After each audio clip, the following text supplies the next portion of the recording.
All right, hello everyone, welcome to another session on carbohydrates, and in this class, this video, we'll explore the structure of glucose in a different manner altogether. In the sense, so far we have been knowing glucose as an aldohexose containing an aldehyde group.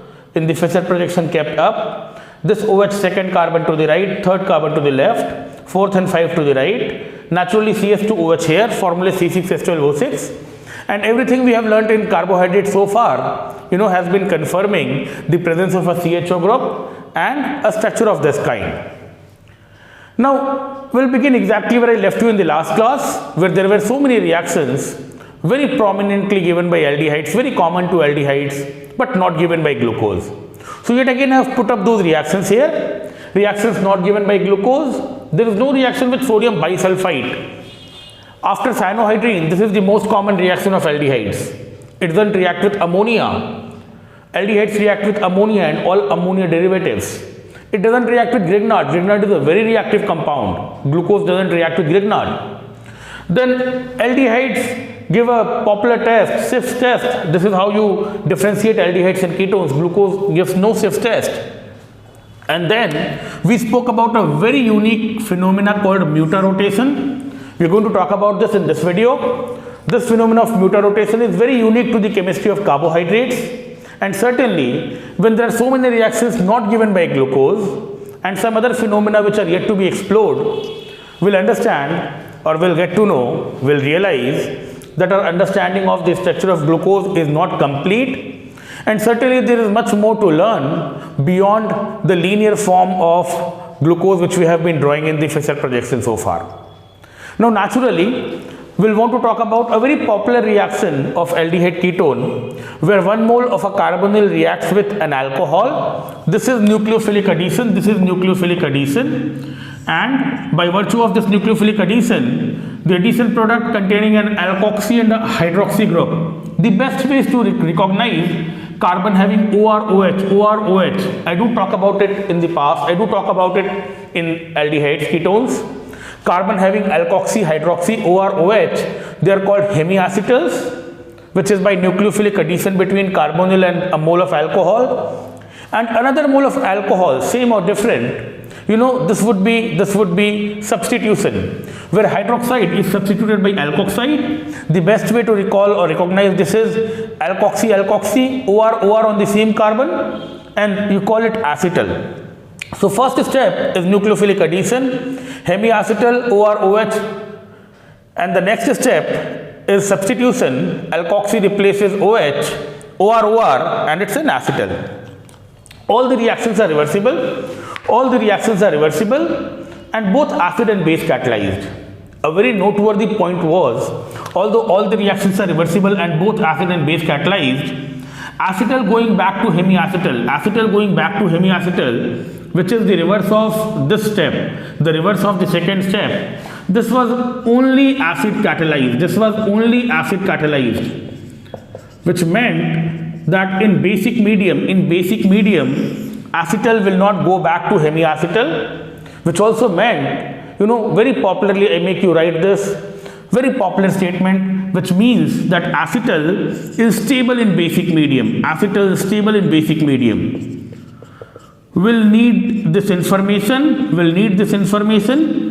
The fact that acetal hydrolyzes, if this is involving loss of water forward, then acetal to hemiacetal is hydrolysis of acetal. If this is OH becoming OR, acetal to hemiacetal is OR becoming OH. I repeat, all reactions are reversible, both acid and base catalyzed, except the conversion of acetal to hemiacetal, which is only acid catalyzed. So, this step is only acid catalyzed. It's not done in basic conditions or in alkaline medium. In basic conditions, acetal is stable.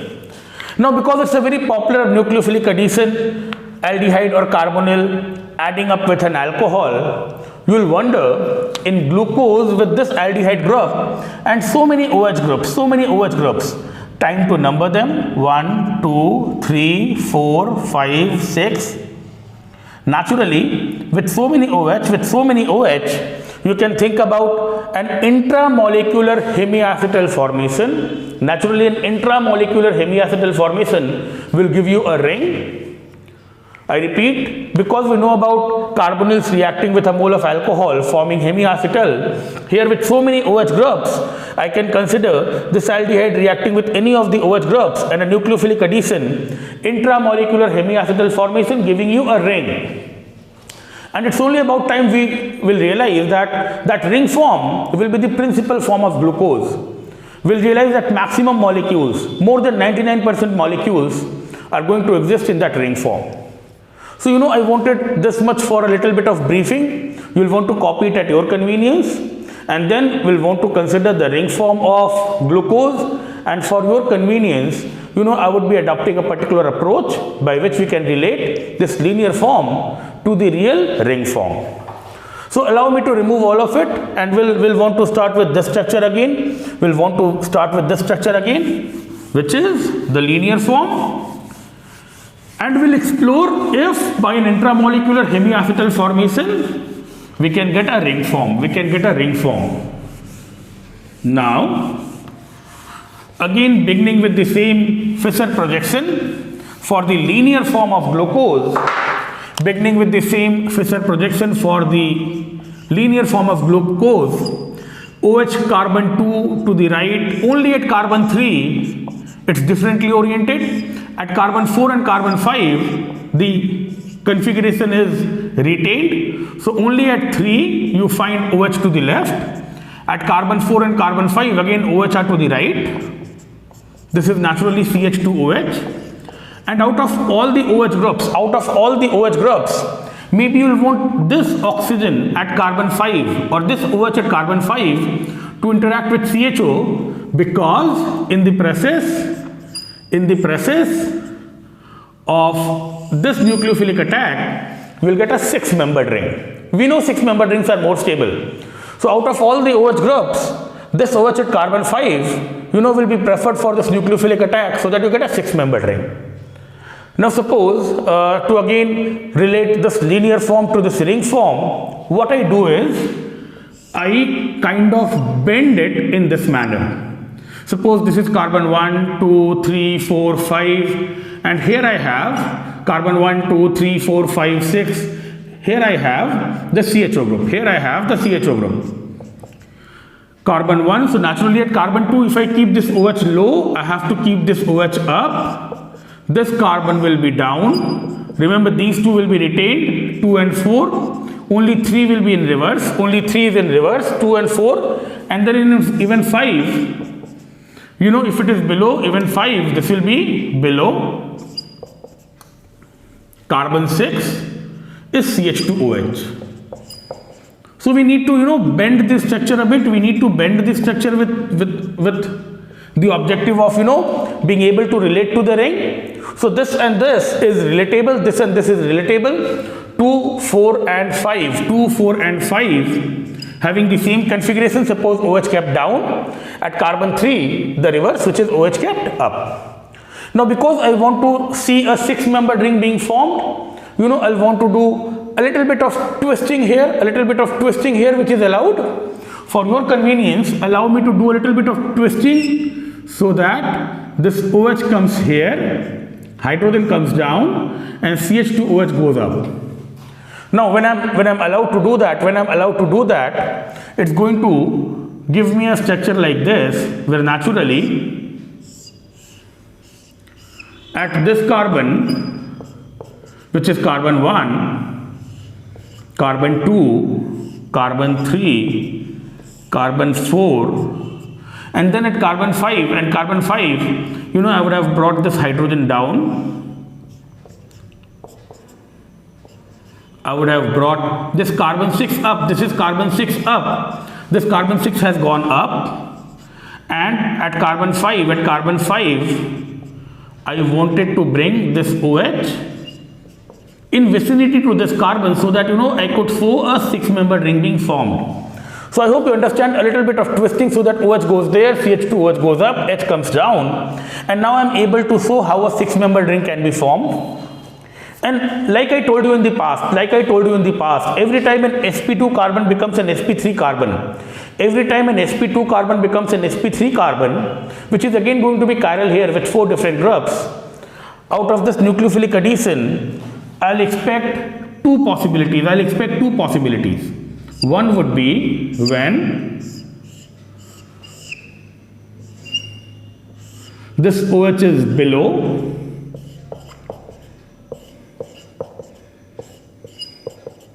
this is CH2OH up, naturally carbon 2, 3, 4, 5 and 6. I might not show all hydrogen to begin with, this is naturally hydrogen. And another possibility is if this OH is above. I'll just check if this is being there in the frame altogether. Alright, it's pretty much visible, it's there in the frame, I can check that. So at this carbon, either this OH will be at low or above. The rest of the configuration will remain the same.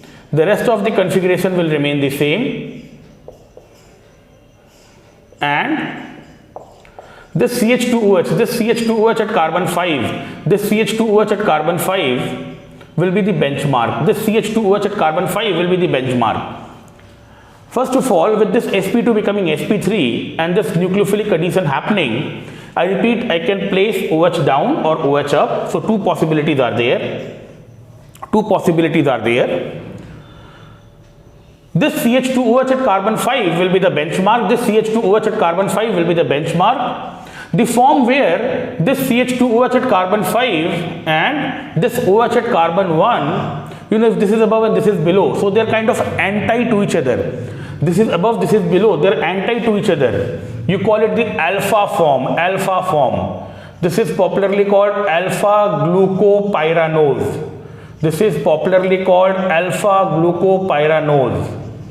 Pyranose because it's a 6-membered ring. And the form where this CH2OH up and you have this OH up. So at carbon 1, if this OH is syn, if these two are in syn means if this is above, that is above, both are syn. This is called the beta form. You'll call it beta glucopyranose. And the alpha and the beta forms are two cyclic forms of glucose. They might coexist and they differ only at carbon 1. And the alpha and beta forms are very popularly going to be called anomers. They are called anomers. The way you call them Fischer projection, an attempt to draw a 3-dimensional structure 2-dimensionally, linear form. Similarly, you will want to call these Haworth projection. They are called Haworth projection. These are called Haworth projections, the alpha form and the beta form. I guess I have made it very clear. Naturally, there will be an equilibrium. From this open form, using a little bit of twisting, only in case we want to bring this OH to this, I'll have to bring this hydrogen down and CH2OH there, so that I can relate to this linear form and the formation of the 6-membered ring. sp2 carbon becoming sp3, OH to the OH anti to the CH2OH. This is anti to CH2OH. I told you this is the benchmark at carbon 5, CH2OH up, OH below, it's called the anti form, it's alpha glucopyranose. And the form where this OH and the CH2OH are syn is called beta glucopyranose. Now alpha glucopyranose and beta glucopyranose are two cyclic forms of glucose and they differ only at carbon 1 and they are called anomers. We had seen a term epimer before.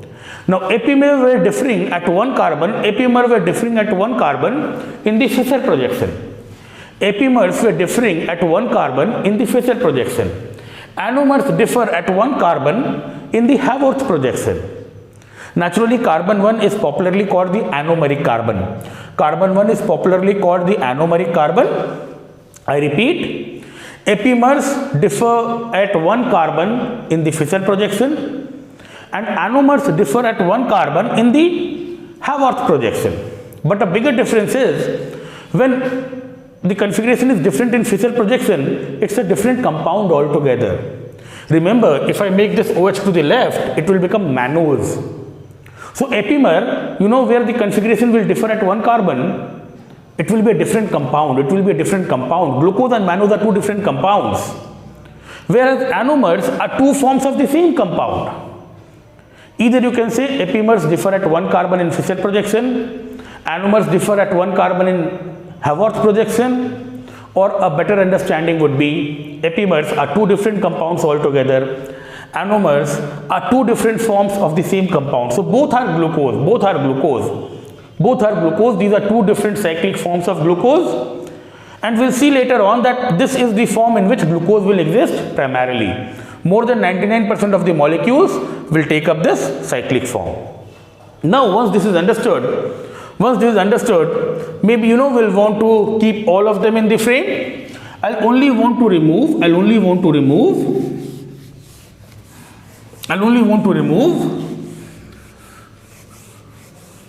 the approach by which we were getting the ring orientation, and now what we can do is, if this is the linear form in the facial projection, I know via an equilibrium there could be a form like this, and there could be a form like this. Naturally, this is the beta form because this OH is sent to the CH2OH, and this is the alpha form because this OH is anti to this CH2OH. Carbon 2 OH down will be the same in this one, carbon 3 this OH up will be the same in this one, and carbon 4 naturally same as carbon 2 will be the same in both of them. Alpha glucopyranose and beta glucopyranose being two epimers will have different will have small difference in melting point. इसका melting point is 146 degrees Celsius, इसका melting point is 150 degrees Celsius, but they'll have big difference in specific rotation.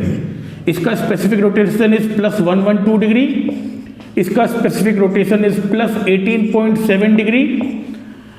Now naturally there is an equilibrium where these two will coexist, alpha form and beta form, and the optical rotation of pure glucose is 52.7 degree. Specific rotation of pure glucose is 52.7 degree. You can do some basic calculation assuming this is x% and that is 100 minus x%. So x into 112 plus 100 minus x into 18.7 by 100, 52.7. This is how you can calculate the composition of the mixture. This is how you deal with enantiomeric excess and all. And when you solve it, you will get x almost 36%, which means the alpha form is almost 36%, and the beta form is almost 64%. I'm adding the two to almost 100%. Because I'll know that this form will be less than 1%. This form will be less than 1%. Still this form will be important. This form will be less than 1%. This form will be important. We'll come to that. And out of this calculation, if I arrive at the fact that beta glucopyranose is 64%, this is 36%. Now naturally beta form is more stable than alpha form. This means beta form is more stable than alpha form. We'll want to go into the stability of the beta form, but again to go into the stability of the beta form, we'll have to go back to the real structure of 6-membered rings, which is a chair form. We'll have to go to the real structure of a 6-membered ring, which is a chair form. So yet again you will want to copy this calculation at your comfort. I'll leave you with the information that the alpha form is almost 36%, the alpha form is almost 36%, and the beta form is almost 64%, which means beta form is more stable. Now, when you go back to the chair form, to the chair form of 6-membered rings. This is OH in this manner, this is OH in this manner, this is OH in this manner, this is CH2OH in this manner, CH2OH in this manner. Now in the alpha form, you will have OH here, and in the beta form, you will have this OH there. The rest would remain the same. And naturally, some of you would have started noting that this is the axial bond and this is the equatorial bond. For some of you who are not very comfortable with the chair form, this is how it goes. When you draw a chair form, naturally, each carbon has two hydrogen. And we believe that one hydrogen is axial, one hydrogen is equatorial, one hydrogen is axial, one hydrogen is equatorial, one hydrogen is equatorial, one hydrogen is axial, one hydrogen is axial, one hydrogen is equatorial. Similarly, this is axial, this is equatorial, this is equatorial, and this is axial. How do you identify equatorial and axial? There is a simple trick. I must have told you in the past. There is a simple trick. Every time the ring goes up, axial is up. If it goes down, axial is down. If it goes up, axial is up. When it goes down, axial is down. It's the easiest way to recall that if it goes up, axial is up. If it goes down, axial is down. If this goes up, axial is up, and so and so. And you are told that the bulkier group should be placed equatorially. So all the bulkier groups, because the other groups are hydrogen, you're keeping all the bulkier groups equatorially. You can have a look. It goes up, axial up. Goes down, axial down. So goes up, axial up, equatorial. Goes down, axial down. So in the alpha form, this OH is axial, and in the beta form, at anomeric carbon, this OH is equatorial. You will want to have a very clear view for your understanding. And then naturally, because the bulkier group should be ideally placed equatorially, beta form having this OH equatorial will be more stable than the alpha form, which is axial. It's also called anomeric effect.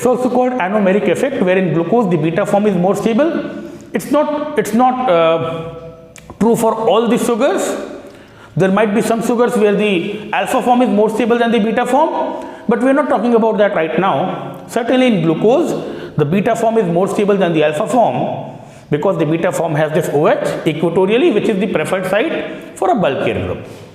And naturally, because beta form is the more stable form, 64% or the predominant number of molecules in the beta form is expected.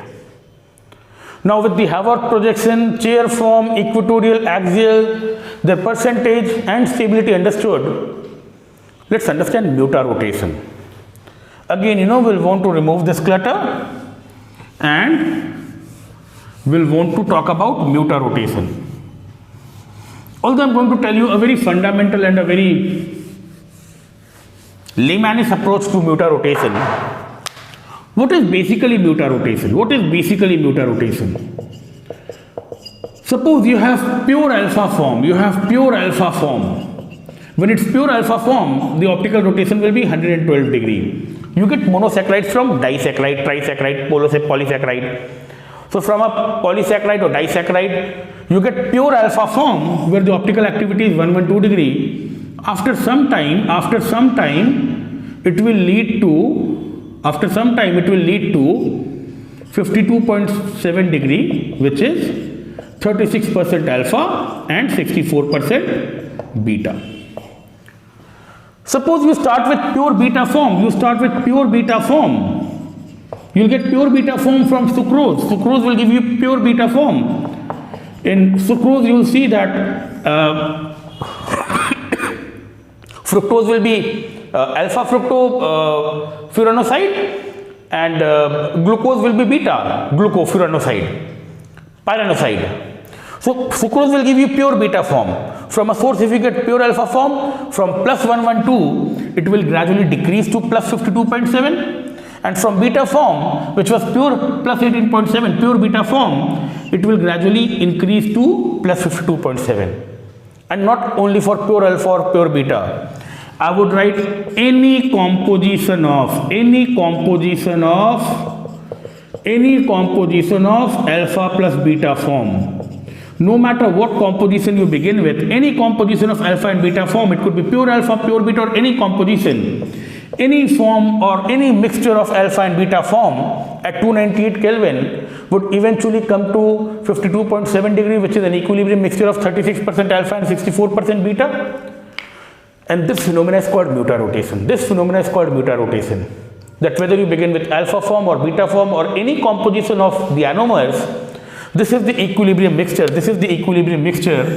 Which it will rest to. Any form, any composition of anomers will eventually give you the equilibrium composition with the equilibrium specific rotation 52.7 degree. This means at 298 Kelvin, the stable composition or solution of glucose is a mixture of these two, 36% and 64%. Now naturally, when you see the ring form, the CHO is gone. There is no CHO. So all the reactions which are not pulled off by glucose, all the reactions which are not given by glucose, you can say that the primary form of glucose is the one where it does not have a CHO group. At the same time, this cannot be neglected. This form cannot be neglected. Yes, it is a reducing sugar. It was reacting with toluenes, benedicts, phelings. It was giving osazone, formation of hydrazone, reaction with toluenes, phelings, benedicts. It requires a CHO. So this cannot be discarded. Plus, the overall concept of mutarotation, alpha cannot become beta, beta cannot become alpha directly. Alpha cannot become beta, beta cannot become alpha directly. You know, the linear form is important. This becomes alpha plus beta. Alpha plus beta do not get interconverted. This do not get interconverted. Alpha never becomes beta, beta never becomes alpha without going to this form. So naturally, if there is an equilibrium by which it gives alpha plus beta, certainly in mutarotation, alpha is becoming beta or beta is becoming alpha or any composition is becoming 36% alpha and 64% beta. It must be via the linear form. We cannot ignore the linear form because without the linear form, alpha and beta cannot get interconverted.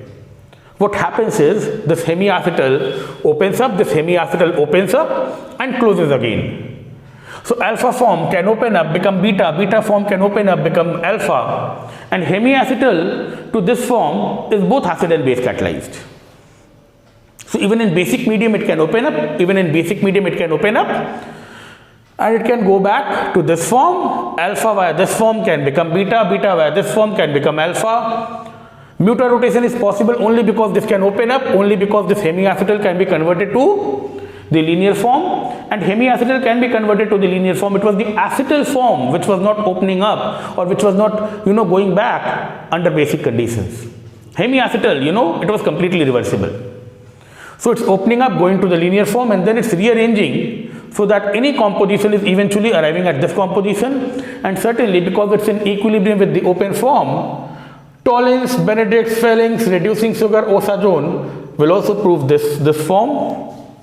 All the reactions which are not given by glucose are those which require more molecules in this form, and certainly that is not the case. Because maximum molecules are in this form, all the reactions which need high amount of CHO will not be pulled off, but those which can be triggered with a small amount of CHO, those reactions will be given by glucose, and then the rules of reversibility. If suppose a particular chemical or reaction is using this linear form, naturally the equilibrium will be shifting to the linear form, and more and more of that reaction will be exhibited. So all the reactions given by glucose are because of the linear form having CHO. The reactions which are not given by glucose is because this is the primary form of the glucose. and the existence of all the three is proved by mutarotation, because alpha cannot directly become beta, beta cannot directly become alpha, alpha and beta are not directly interconvertible. Alpha will become the linear form in beta, beta will become the linear form in alpha, and that needs to be done, to explain mutarotation, for alpha to become a mixture of alpha and beta, for beta to become a mixture of alpha and beta, or for any composition to arrive at this composition. So this is as long as the hemiacetal is concerned. This is as long as the hemiacetal is concerned. What if it forms an acetal? What if it forms an acetal? Now acetal formation is going to be very interesting. Acetal formation is going to be very interesting. Acetal formation is going to be very interesting because all the glycosidic bond, all the glycosidic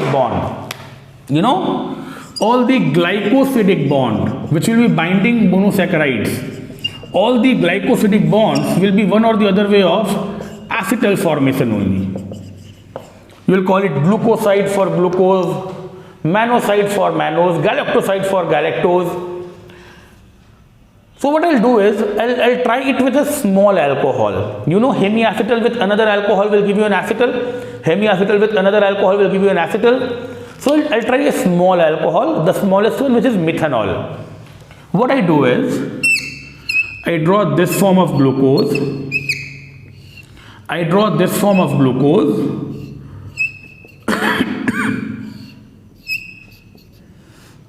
I draw this form of glucose. And I keep it curvy linear. When I keep it curvy linear, neither down or above, when I keep it curvy linear, it's alpha or beta. It's alpha or beta, doesn't matter. When I keep it curvy linear, it is alpha or beta. It could be alpha glucose or beta glucose. When I treat it with methanol, under acidic conditions, suppose in presence of HCl, then when I treat it with CS3OH, I'll get an acetal of this kind, and naturally an acetal of this kind. I'll just quickly check if this entire is there in the frame or not. You do it a couple of times and then you get a habit of doing it. So this is the anomeric carbon, this CH2OH up, this OCH3 down is alpha methyl glucoside. It's alpha methyl glucoside. It's an acetal OR. It was a hemiacetal OR-OH, It's an acetal OR. CH2OH up, this OCH3 up, this is naturally the beta form. This is the beta form, beta methyl glucoside. I'll quickly check if all of this is there in the frame or not. You will want to copy this at your convenience. Now it looks good. So alpha methyl glucoside and beta methyl glucoside, are also differing at anomeric carbon. But they are full grown acetals. They are stable in basic medium. Tollens was basic, Fehling's was basic, Benedict's was basic. They were behaving reducing sugar in basic solutions. Osazone formation, phenylhydrazone is also basic. Phenylhydrazine is also basic, giving you the osazone. So now the change will be alpha form and beta form, alpha methyl glucoside and beta methyl glucoside. Once they are acetals, these compounds would be non-reducing, they'll be completely non-reducing, no osazone, and no mutarotation means they cannot open up. Alpha form will be alpha form, beta form will be beta form, pure alpha will never become beta, pure beta will never become alpha. Any composition of alpha and beta will remain the same composition, because for it to undergo this thing, it needs to open up. Acetal will not open up, it's stable. Only if hydrolyzed in acidic condition, it can open up. Otherwise, in basic conditions or neutral conditions, they will not open up. Certainly not in basic conditions. So, no tolerance test, no Fellings-Benedict's test, no osazone formation once it's a glucoside. The last fact I would want to tell you is why it could be alpha or beta giving alpha and beta. Why it could be alpha or beta giving alpha and beta? Why out of so many OH, it was this OH at carbon 1, which underwent this substitution. See, the process will require H plus to interact with this OH, water will go. This will be the preferred OH, Only the anomeric OH in the hemiacetal, it's a hemiacetal, OHOR. This gives you tolerance test, osazone formation, mutarotation. Only this OH of the anomeric carbon, will get converted to OCH3 because H plus will remove water, and this positive will be stabilized by this lone pair. So, this intermediate will be stabilized by this lone pair. See, this oxygen here will stabilize the positive charge here. So, only at carbon 1, you'll have the reaction happening, and once it becomes positive, doesn't matter whether it was alpha or beta to begin with. So, I hope this is also understood that it could be alpha or beta giving alpha plus beta because the anomeric OH is going to be lost because the positive here will be stabilized by resonance. Out of all these OH, this is the OH gone, because this OH positive will be stabilized by the lone pair. I am going to give you a better view, and when this is positive, sp2, doesn't matter whether it came from alpha or beta because now this will lose its configuration. So, naturally that is the case. What you need to also take home from all these discussions is that as long as it's OR-OH, hemiacetal, reducing sugar, mutarotation, osazone formation, the moment it becomes OR-OR, OR-OH, it becomes non-reducing, no mutarotation, no osazone formation. And this would be the fact regarding the reducing and non-reducing nature of all sugars. Every time there is a reducing sugar, be it a monosaccharide or a disaccharide or polysaccharide, if it's a reducing sugar, this means somewhere you have an hemiacetal. And if it's a non-reducing sugar, it means there is no hemiacetal. If it's a reducing sugar, it needs to have a hemiacetal because only a hemiacetal will open up. If it opens up, it gives you CHO. Only a hemiacetal will open up in basic conditions, and the CHO will be responsible for the reducing behavior. So, if it's a reducing sugar, it must be having a hemiacetal, be it a monosaccharide or a polysaccharide, and if it's a non-reducing sugar, it has no hemiacetal, only acetal, because it does not open up. The reaction doesn't go back in basic medium. So, we will take up more reactions of carbohydrates in the coming class, but this information, this discussion I believe is very vital in the field of carbohydrates. I hope you are going to learn a lot from this. This much for the time being. Thank you so much.